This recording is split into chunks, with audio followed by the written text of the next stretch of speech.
Hello student, most welcome है आपका इस यूट्यूब चैनल संदीप टीच के अंदर।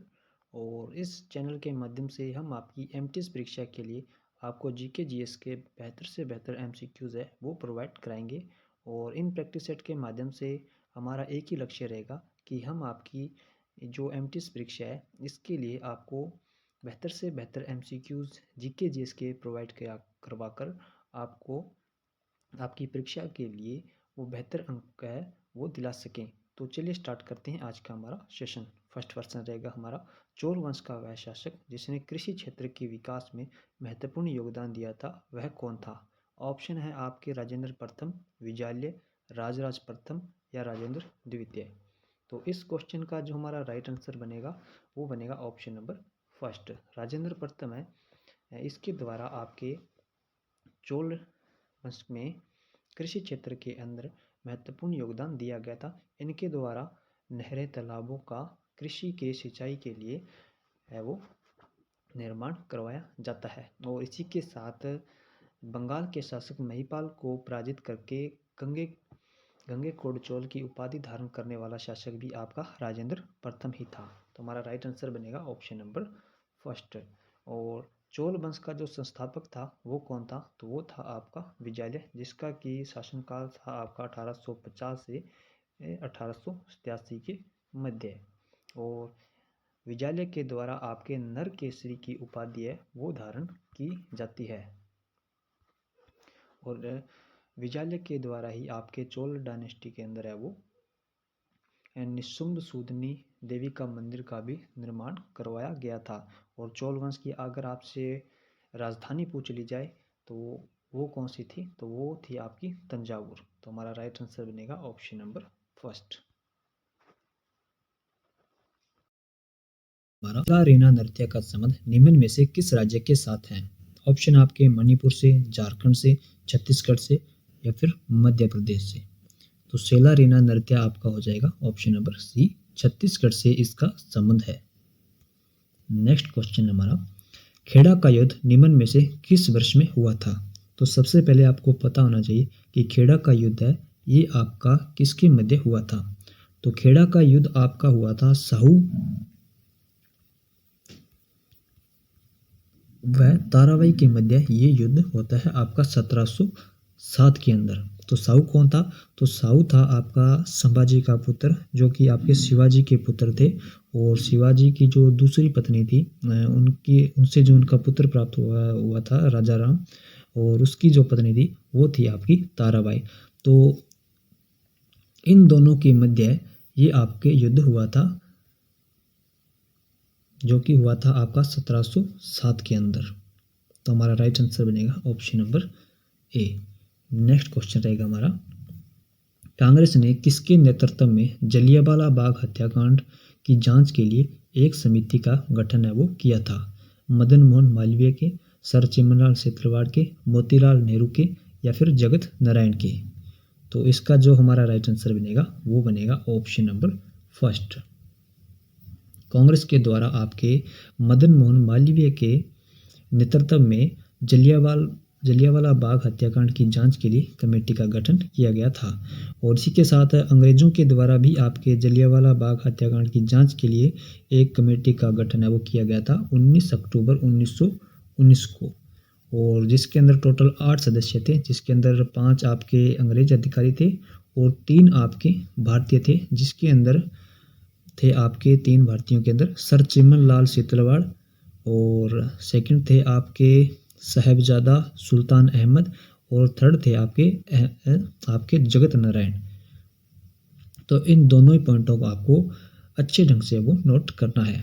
नेक्स्ट है हमारा, जन योजना बनाया गया था के द्वारा? MN राय के द्वारा, पंडित जवाहरलाल के द्वारा या फिर नारायण अग्रवाल द्वारा या फिर जयप्रकाश नारायण द्वारा? तो जन योजना या फिर पीपल्स प्लान है ये आपका बनाया जाता है 1945 के अंदर MN राय के द्वारा। राइट आंसर है हमारा ऑप्शन नंबर फर्स्ट है। जबकि पंडित जवाहरलाल नेहरू के द्वारा है वह इनके द्वारा आपके है वो राष्ट्रीय नियोजन जो समिति है इसका निर्माण किया जाता है।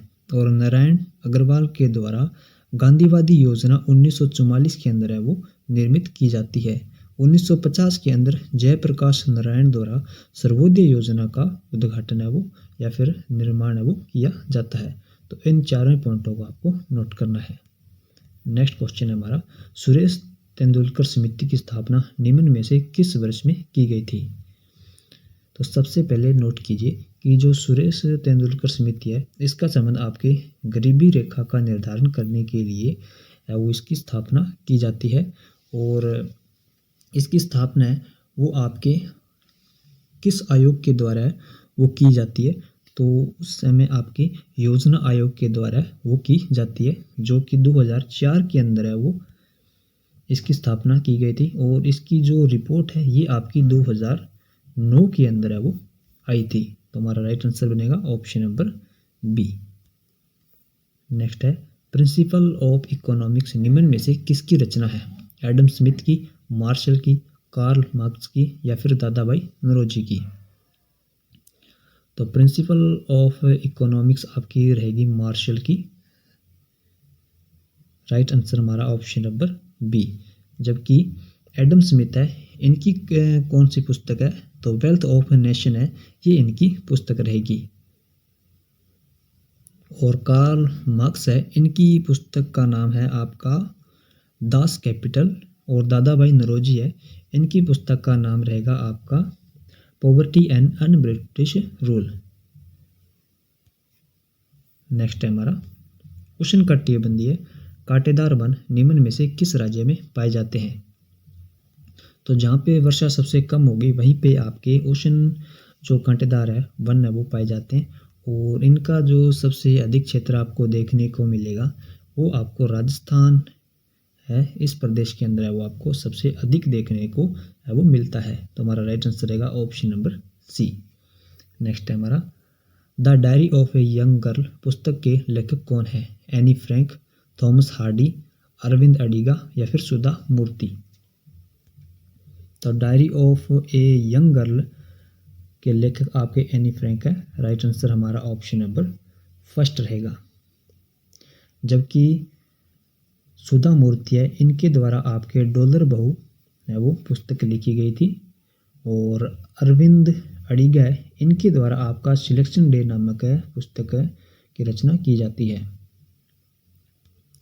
नेक्स्ट है लूसीफर ग्रह कहा जाता है शनि को, बृहस्पति को, शुक्र को, मंगल को। लूसीफर हो गया आपका सांझ का तारा हो गया, पृथ्वी के बहन हो गया। तो ये सभी आपके शुक्र ग्रह के लिए वो कहा जाता है, जो कि हमारा ऑप्शन नंबर सी के अंदर है वो दिया हुआ है। नेक्स्ट है देसाल बंदोबस्त को लागू करने वाला शासक कौन था? अकबर, सिकंदर लोदी, अलाउद्दीन खिलजी या फिर बलबन? तो 1580 के अंदर है वो देसाल बंदोबस्त को लागू किया जाता है। किसके द्वारा किया जाता है? तो ये आपके अकबर के द्वारा है वो इसको लागू किया जाता है। और इसका जो मुख्य वास्तुकार कौन था? तो राजा टोडरमल है, इसकी देखरेख के अंदर है वो देसाल बंदोबस्त को है वो लागू किया जाता है। तो हमारा राइट आंसर बनेगा ऑप्शन नंबर फर्स्ट। और अकबर ने ही आपकी जब्ते प्रणाली जो कि राजस्व वसूलने की एक प्रथा थी और दीन ए इलाही, इन सभी का जो प्रचलन है ये भी आपका अकबर के द्वारा ही किया जाता है। नेक्स्ट है हमारा बिंदुसार निम्न में से किस धर्म का अनुयायी था? आजीविक संप्रदाय का, बौद्ध संप्रदाय का, जैन संप्रदाय का या फिर वैष्णव संप्रदाय का?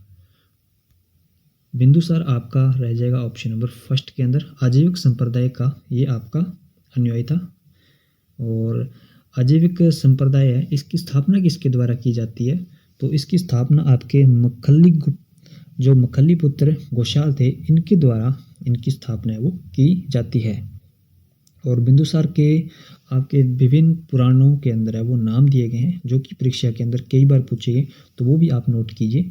जैसे बिंदुसार के बारे में कहा गया कि इन्हें वायु पुराण के अंदर है वो आपके भद्रसार या फिर आपके वारिसार नाम से पुकारा गया है। और जैन ग्रंथों के अंदर इन्हें आपके अमित्र घात के नाम से भी जाना जाता है।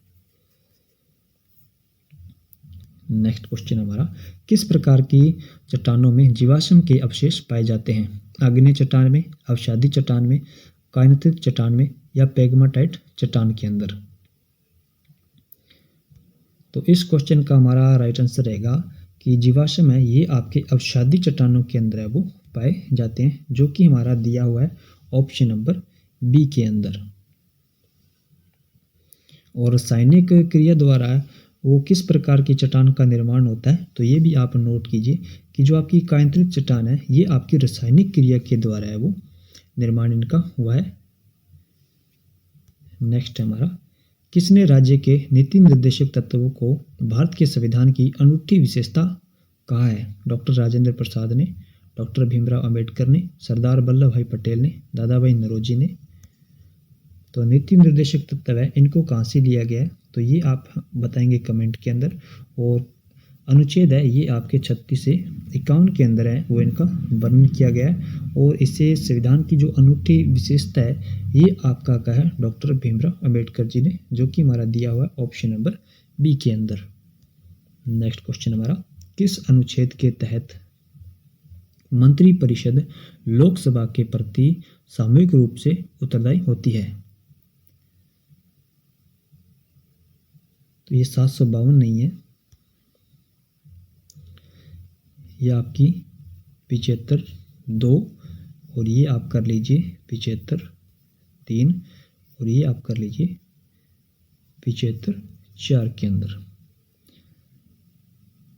तो लोकसभा के प्रति है वो संविधान के अनुच्छेद ऑप्शन नंबर 75(3), जो कि हमारा दिया हुआ है ऑप्शन नंबर सी के अंदर है। राइट आंसर हो जाएगा कि मंत्रिपरिषद है वो लोकसभा के प्रति सामूहिक रूप से है वो अनुच्छेद 75(3) के अंदर है वो वर्णित किया गया है।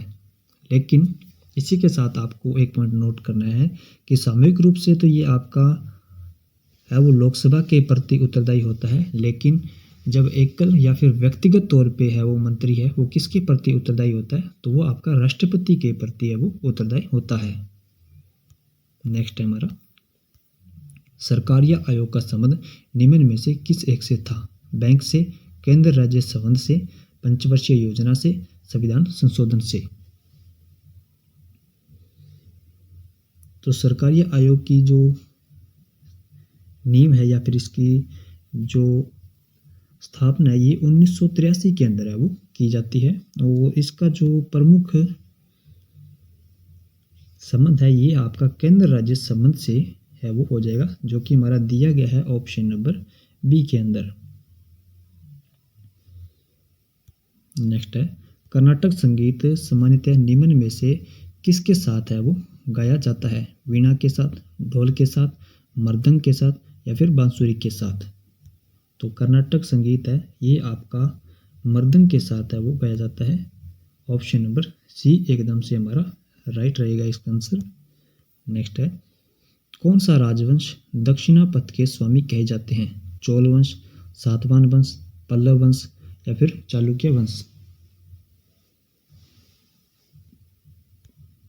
तो इस क्वेश्चन का हमारा राइट आंसर रहेगा ऑप्शन नंबर बी, सातवाहन वंश है इन्हें आपके दक्षिणापथ के स्वामी है वो कहे जाते हैं। और इसकी स्थापना है वो किसके द्वारा, इस वंश की स्थापना ये किसके द्वारा की गई थी? तो ये आपके सिमुक के द्वारा है वो की जाती है। तो ये भी पॉइंट आपको इसके साथ में नोट कर लेना है। नेक्स्ट क्वेश्चन रहेगा हमारा, गिरनार अभिलेख जारी करवाया गया था रुद्रदामन द्वारा, हरि सिंह द्वारा, प्रवरसेन प्रथम द्वारा या फिर बाणभट्ट द्वारा? तो इस क्वेश्चन का हमारा राइट आंसर रहेगा ऑप्शन नंबर फर्स्ट, रुद्रदामन द्वारा, जो कि आपका एक शक राजवंश का शासक था गुजरात से, इसके द्वारा आपके है वो गिरनार अभिलेख को जारी करवाया गया था। तो इसलिए हमारा राइट आंसर बनेगा ऑप्शन नंबर फर्स्ट। और इसी के साथ आपको एक पॉइंट और नोट करना है कि इसके द्वारा जो आपकी काठियावाड़ की जो अर्धशोषक झील है इसका भी पुनर्निर्माण करवाया गया था, जिसको कि मौर्यों के द्वारा वो निर्मित किया गया था। तो हमारा राइट आंसर बनेगा ऑप्शन नंबर फर्स्ट। और बाणभट्ट किसके दरबार के अंदर था, तो ये आप हमें कमेंट के अंदर बताएंगे। नेक्स्ट है हमारा साव। नेक्स्ट क्वेश्चन हमारा, साव किस गुप्त शासक का राजकवि था? चंद्रगुप्त प्रथम का, कुमारगुप्त का, गोविंद गुप्त का या फिर चंद्रगुप्त द्वितीय का? तो शाव आपका होगा ऑप्शन नंबर बी के अंदर। चंद्रगुप्त सेकंड है, ये इनके दरबार के अंदर था। राइट आंसर बनेगा हमारा ऑप्शन नंबर डी। नेक्स्ट है, हर्ष के समय सूती वस्त्रों के निर्माण के लिए प्रसिद्ध था? कन्नौज, थानेश्वर, मालवा या फिर नालंदा? तो हर्ष का संबंध किस वंश से है, पहले तो आप ये नोट कीजिए। तो हर्ष का संबंध आपका हो जाएगा ऑप्शन, हर्ष का संबंध रहेगा आपका पुष्यवती वंश से। और इनके जो समय था सूती वस्त्रों के लिए प्रसिद्ध स्थान था वो था आपका मालवा, सॉरी कन्नौज रहेगा आपका इसका आंसर। तो हमारा राइट आंसर रहेगा ऑप्शन नंबर फर्स्ट।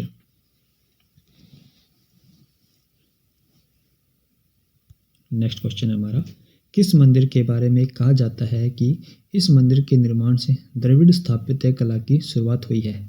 महाबलीपुरम का शोर मंदिर या फिर कांची का कैलाशनाथ मंदिर या फिर वैकुंठ पेरुमाल मंदिर या मुक्तेश्वर मंदिर? तो वह मंदिर रहेगा हमारा ऑप्शन नंबर बी, जो कांची का कैलाशनाथ मंदिर है।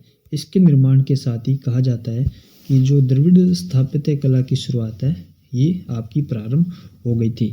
और इस मंदिर को आपके अन्य किस नाम से जाना जाता है, तो राज सिद्धेश्वर नाम से भी इस मंदिर को है वो जाना जाता है। तो हमारा राइट आंसर रहेगा ऑप्शन नंबर बी। तो आई होप आपको सेशन है वो पसंद आया हो। अगर आप हमारे साथ जुड़ के एमटीएस परीक्षा की तैयारी के लिए जीके जिसकी तैयारी कर रहे हैं तो इस चैनल को जरूर सब्सक्राइब करें, ताकि हम आपको इसी प्रकार का बेहतर से बेहतर कंटेंट है वो उपलब्ध कराकर आपको आपकी परीक्षा तक है वो एक अच्छा स्कोर आपकी परीक्षा के लिए वो उपलब्ध करा सकें। और अगर आपको सेशन पसंद आए तो इसे लाइक करें तथा चैनल को सब्सक्राइब करें। मिलते हैं नेक्स्ट वीडियो के अंदर।